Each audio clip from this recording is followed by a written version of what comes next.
wabarakatuh.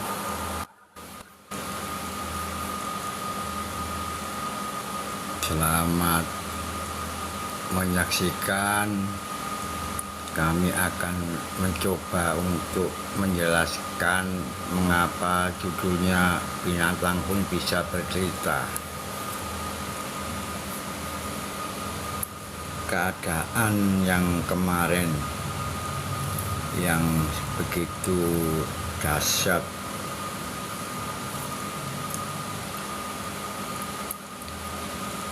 bahkan semua kota-kota besar terbakar karena kemarahan masyarakat yang sebenarnya sudah diprediksi oleh beberapa orang-orang Indonesia yang mempunyai kelebihan-kelebihan khusus, ya, terutama sekarang ini yang menjadi perhatian masyarakat Indonesia adalah ramalannya Lord Dumai. Lord Dumai sekarang selalu diundang di semua stasiun TV, semua broadcast untuk menanyakan apapun dan akan dijawab secara batinnya, penglihatannya, dan kami sampaikan bahwa Lord Dumai memang mempunyai kelebihan yang luar biasa. Seperti zaman dahulu kita mempunyai seorang ahli meramal dengan tarot, ya, Mama Loren, yang juga tersohor di Nusantara bahkan di dunia, di mana Mama Loren dengan kartunya bisa mengungkapkan apa yang ditanyakan oleh masyarakat, apa yang ditanyakan oleh para artis, dan apa yang ditanyakan oleh para pejabat. Beliau akan menjelaskan dengan tarotnya, dengan kartunya. Kalau Lord Dumai dengan penglihatannya. Akan tetapi semuanya sudah terjadi, sudah melewati titik kritis Nusantara yang pada saat itu semua orang mencekam, semua orang serba ketakutan karena semuanya menjadi rusuh. Yang awalnya dipelopori oleh para mahasiswa dengan gagah berani, tertib, damai, tiba-tiba ada penyusupan yang justru inilah yang kemudian melakukan pembakaran, penjarahan, pemukulan, dan sebagainya, sehingga kepolisian sebagai aparat negara yang memang tugasnya untuk menjaga ketertiban, mereka juga manusia Indonesia yang juga mempunyai keluarga, mempunyai anak, punya istri, dan punya tugas yang sangat penting dari pimpinannya adalah menjaga ketertiban. Begitu terjadi ketidaktertiban, maka komandannya pasti akan berbuat pencegahan, pendekatan, dan sebagainya. Nah, mungkin karena capek manusia, polisi juga manusia, Brimob juga manusia, tapi karena capeknya makanya mereka tersulut emosinya,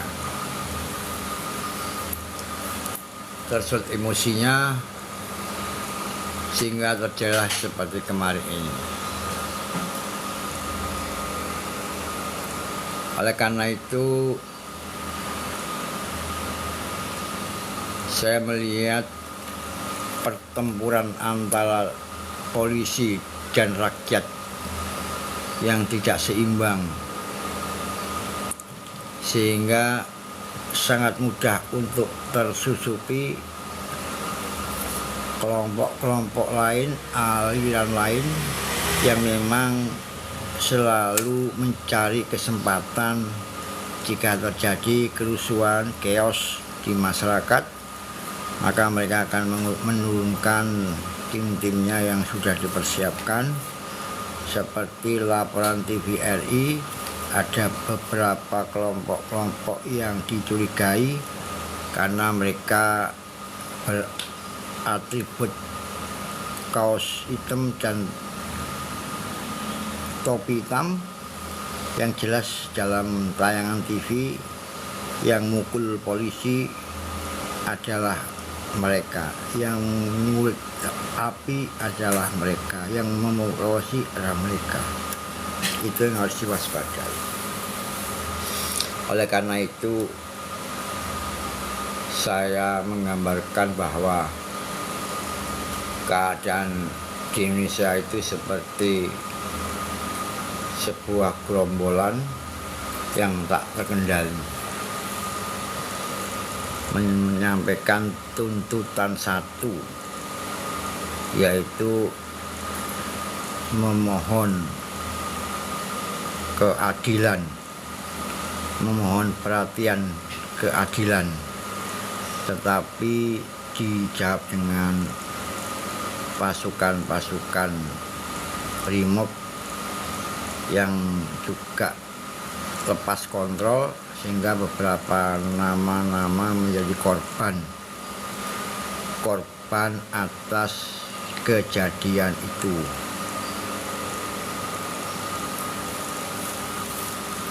Oleh karena itu saya juga menyayangkan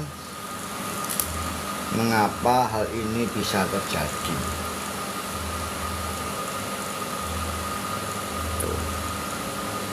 Mengapa hal ini bisa terjadi?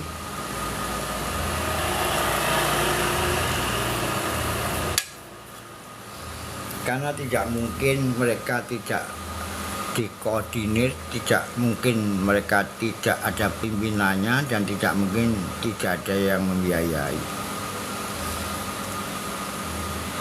Binatang pun di dalam film-film luar negeri, yaitu antara manusia dengan kera, binatang itu pun karena teraniaya oleh manusia, kemudian mereka memberontak, melakukan pertempuran dengan manusia yang saat itu menguasai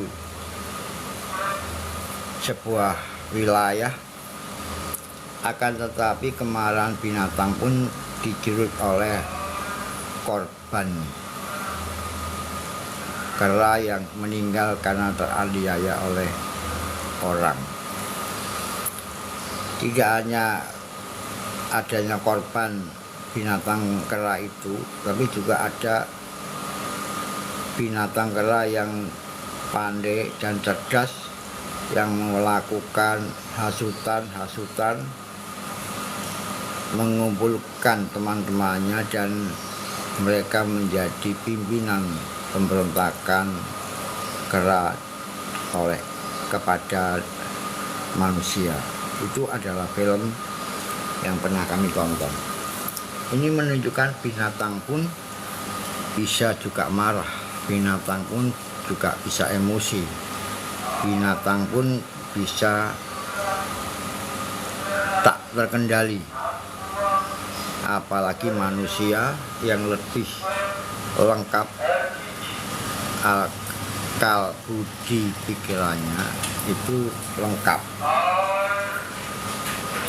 Oleh karena itu lambang-lambang yang saya sampaikan hari ini, sore ini, adalah semua adalah binatang, karena binatang pun masih punya pri kebinatangan, masih mengingat yang menciptakan, masih beradaptasi dengan lingkungannya.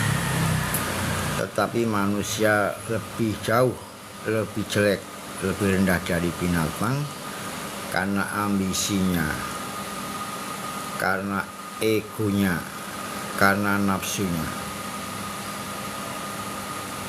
Jika kemarin tidak terkendali, sudah kami sampaikan di dalam beberapa kesempatan, maka sangat bisa Prabowo akan jatuh tersungkur, meskipun di situ ada Gibran sebagai representasi Pak Jokowi.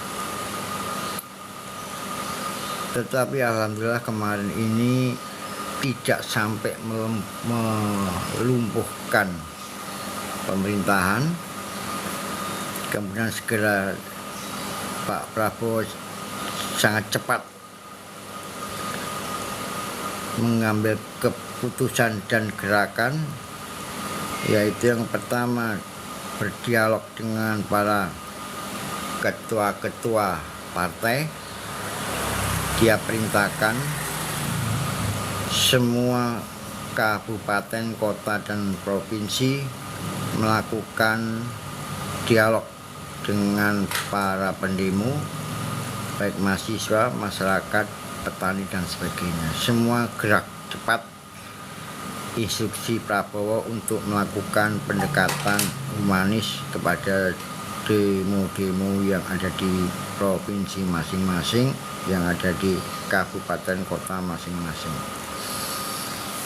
Dan kemarin juga sudah terjadi DPR RI menerima para mahasiswa berbagai kampus, berbagai organisasi mahasiswa dikumpulkan di gedung DPR RI, dan mereka melakukan tuntutan tertulis maupun tidak tertulis, dan semuanya diakomodir oleh Ketua DPR RI Pak Dasto, mewakili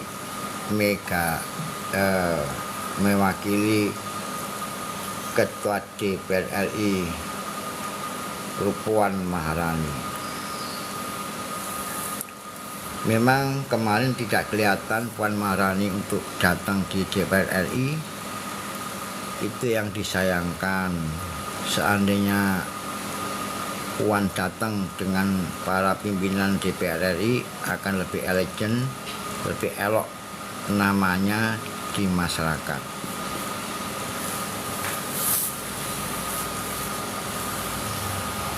Ketidakhadiran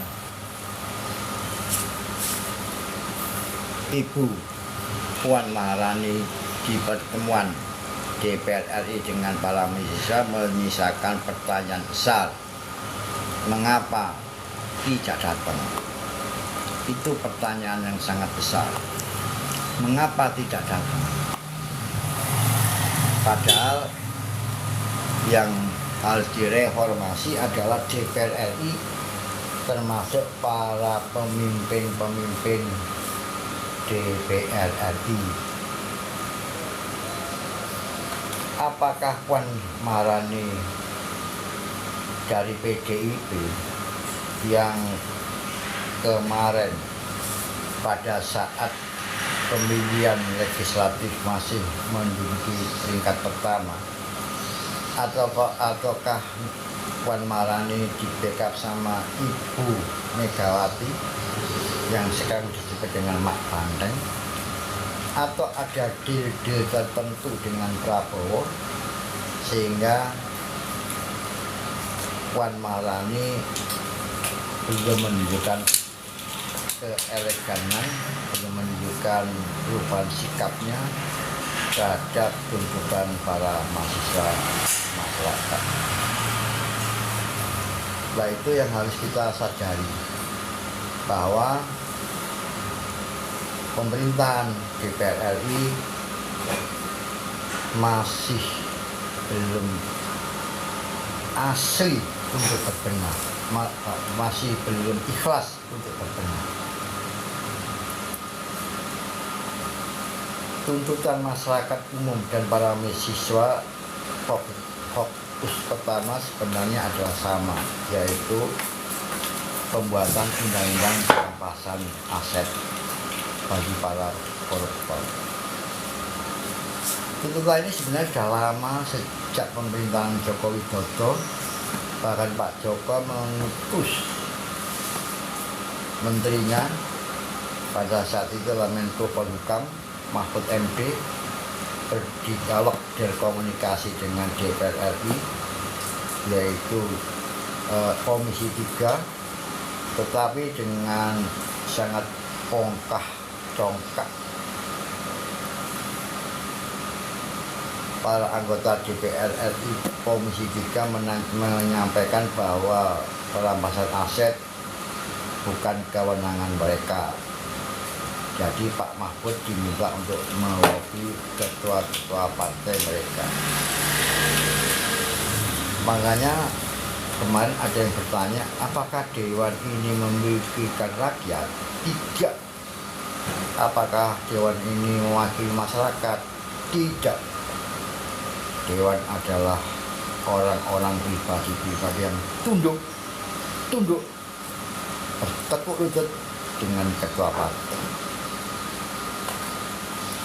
Mengapa mereka bertekuk lutut? Karena mereka berharap akan dijagokan lagi dalam pemilihan legislatif di tahun-tahun berikutnya setiap 5 tahun sekali. Jadi ada kebutuhan egoisme, ada kebutuhan kesombongan, dan ada saling transaksi uang dan transaksi kepentingan tertentu. Itu yang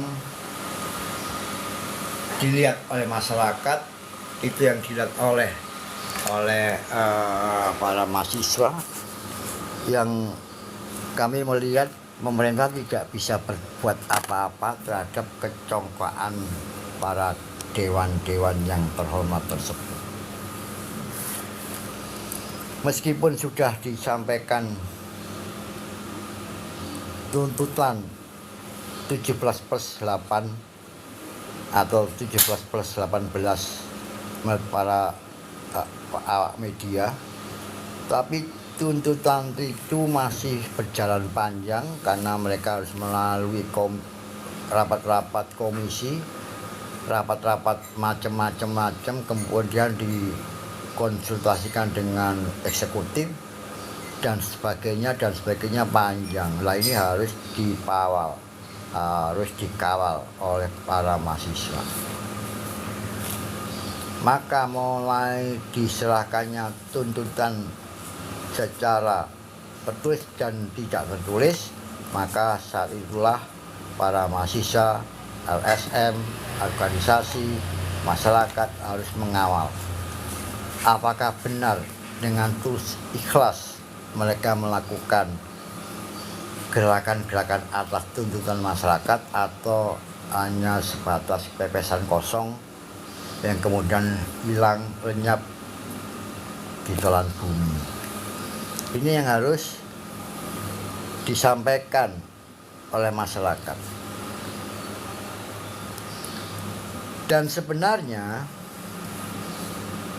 kerusuhan yang semakin memanas dan membara di beberapa kota besar seperti Surabaya, Makassar, Bandung, Jakarta, Jogja, ini sebenarnya juga tidak salah para mahasiswa dan pendemo, tetapi aparat kurang merespon kecenderungan ancaman kelompok-kelompok tertentu yang menunggangi para pendemo.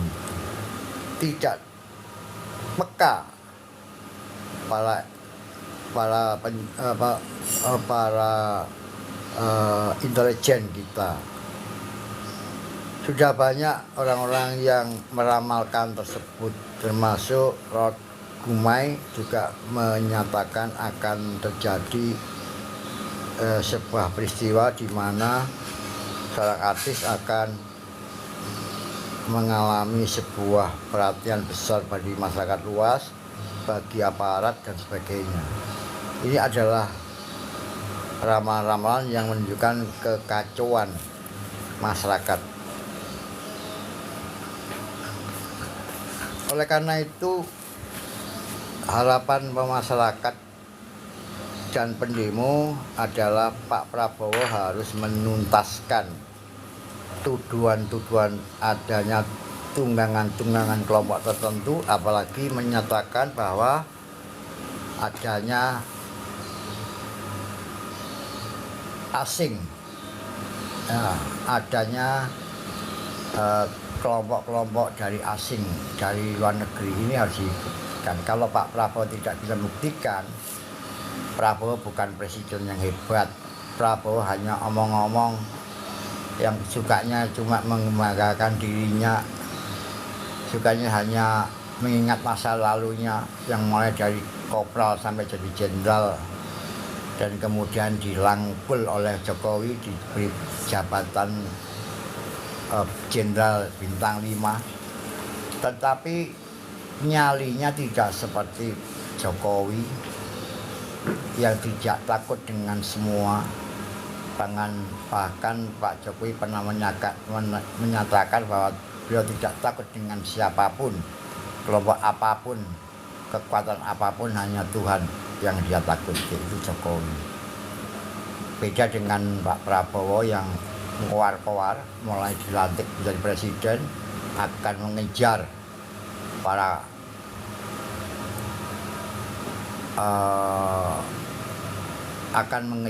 para koruptor sampai ke ujung dunia. Tidak usah Pak Prabowo mengejar sampai ujung dunia. Di Jakarta masih banyak, Pak.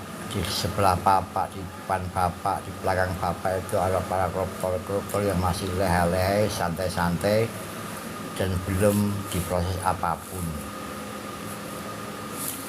Dan Bapak harus ingat bahwa Bapak telah menyakiti masyarakat begitu dalam pada saat Bapak melepaskan Hasto dan Tong Melembong dari masalah hukumnya dengan kemenangan Bapak sebagai presiden, dengan amnesti dan hak polisi. Ini sangat menyakitkan, dan Bapak dikatakan omong-omong tok. Tidak ada bukti dari ucapan Bapak yang gebrak-gebrak, sumpah-sumpah, tangannya dikepal-kepal. Tidak ada artinya, Pak. Bapak harus ingat bahwa Bapak secara kecerdasan kalah dengan Jokowi. Sang presiden bukan hanya pengalaman di militer, bukan hanya kekuatan militernya atau kekuatan spiritualnya, tapi seorang presiden harus pandai, otaknya harus pandai, otak yang brilian. Tetapi saya melihat Pak Prabowo belum ada briliannya dalam pola pikirnya. Maka hati-hati Bapak. Saya ingatkan kepada Bapak bahwa Bapak harus hati-hati dalam bersikap dan berpikir, bertindak dan buat keputusan juga harus berhati-hati. Karena saya melihat dan mencatat ada 5 kali peristiwa yang Bapak lakukan yang sangat menyakiti masyarakat, yang sangat bertentangan dengan hukum alam, yang sangat ketidakseimbangan bumi dan langit. Saya tidak perlu menguraikan lagi 5 keputusan Presiden Prabowo yang menyalahi keseimbangan alam, menyalahi keinginan masyarakat, menyalahi hati masyarakat. Semua sudah tahu. Jadi sebenarnya kemarahan para demonstran, kemarahan para masyarakat bukan karena pengaruh asing, bukan karena organisasi asing, bukan karena HTI, SPI, tetapi karena inkonstitusional dan tidak sinambung antara ucapan dan perbuatan Prabowo sendiri sebagai presiden, maka menimbulkan letupan-letupan kecil karena dibiarkan menjadi letupan-letupan besar dan akhirnya menjadi bom-bom yang ada di tiap kota. Ledakan-ledakan bom yang di tiap kota-kota besar ini menjadi petanda Pak Prabowo harus hati-hati. Pak Prabowo harus benar-benar memikirkan sikap-sikapnya, memikirkan keputusannya sebagai Presiden Republik Indonesia, bukan sebagai Prabowo pribadi. Banyak sekali analis yang mengatakan bahwa Pak Prabowo ini di ujung tanduk. Artinya sekali lagi membuat keputusan yang blunder, maka Prabowo pasti lengser. Begitu juga dengan wakilnya Prabowo Gibran pasti akan lengser. Ini yang membahayakan, karena pasti akan disusupi oleh kelompok-kelompok yang mulai dari awal sudah menunggu saat-saat seperti ini. Maka saya ingatkan Pak Prabowo harus mempelajari tentang energi. Pak Prabowo harus mempelajari tentang hitungan kuantum. Pak Prabowo harus mempunyai orang-orang yang ahli di dalam menghitung keseimbangan alam. Karena semuanya ini, kalau kita bicara alam, Pak Prabowo ini sekarang dalam keadaan ketidakseimbangan alam, energinya rendah, mudah untuk dipatahkan. Itu yang terjadi di energi diri Pak Prabowo. Kami menghitung dengan dasar-dasar hitungan secara logika dan mistik yang kami satukan di dalam fisika kuantum. Kami tidak asal ngomong dan menuduh, tapi kami menghitung secara fisika kuantum semua kejadian-kejadian yang sudah terjadi dan kejadian-kejadian yang akan terjadi. Oleh karena itu, saya secara ikhlas sebagai masyarakat dan warga Indonesia akan membantu siapapun yang bisa kami bantu, maka akan kami bantu menghitung kejadian alam, menghitung keseimbangan alam, supaya diri kita, lingkungan kita, masyarakat kita, wilayah kita menjadi damai, tenang, sejuk, dan bersahaja. Itu yang biasa saya sampaikan Pak Prabowo, meskipun ini tidak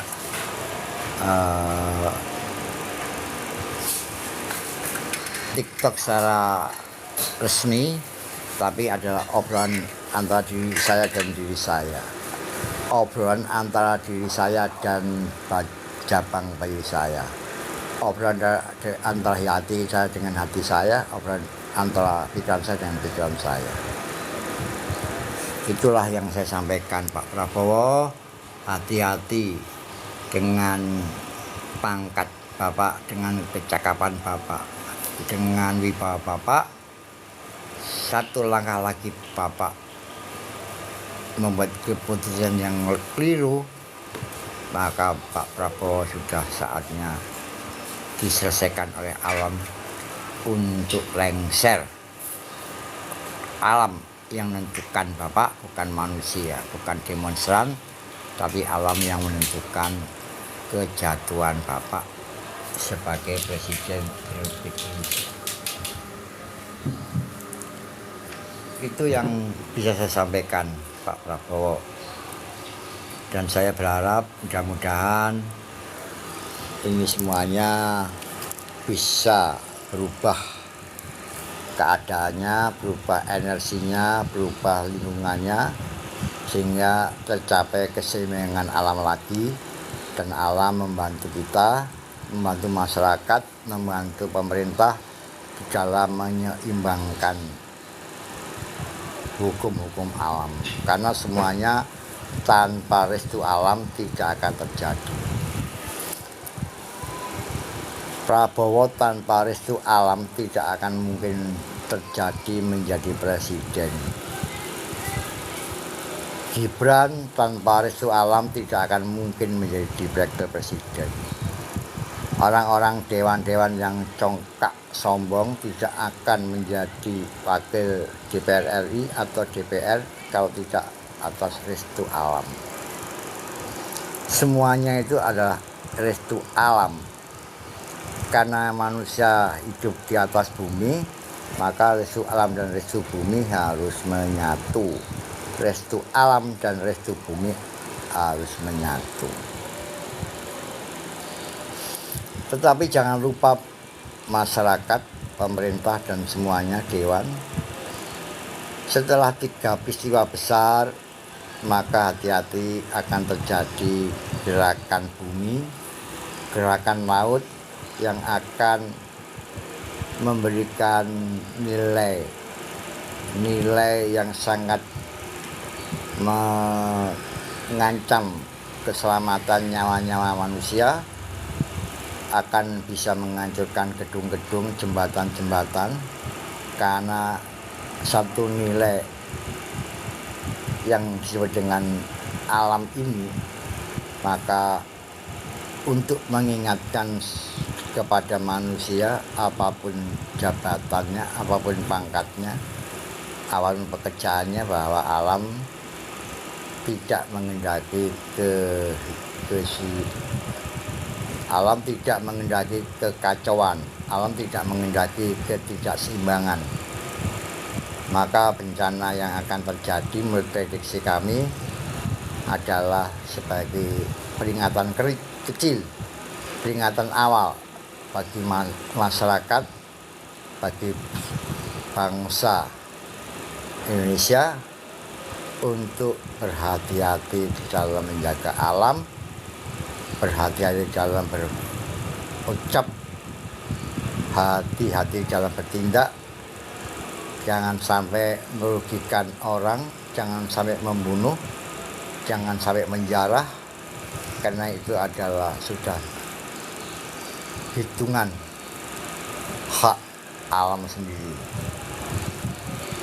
Oleh karena itu, saya sampaikan terima kasih kepada yang mendengarkan masalah ini, dan semoga apa yang saya sampaikan ini menjadikan renungan pribadi untuk lebih baik ke depan, untuk lebih meningkatkan kesehatan, rezeki, kebahagiaan lewat energi-energi kuantum dan hitungan angka-angka misterius kuantum yang ada di sekitar kita. Terima kasih. Saya sampaikan. Assalamualaikum warahmatullahi wabarakatuh.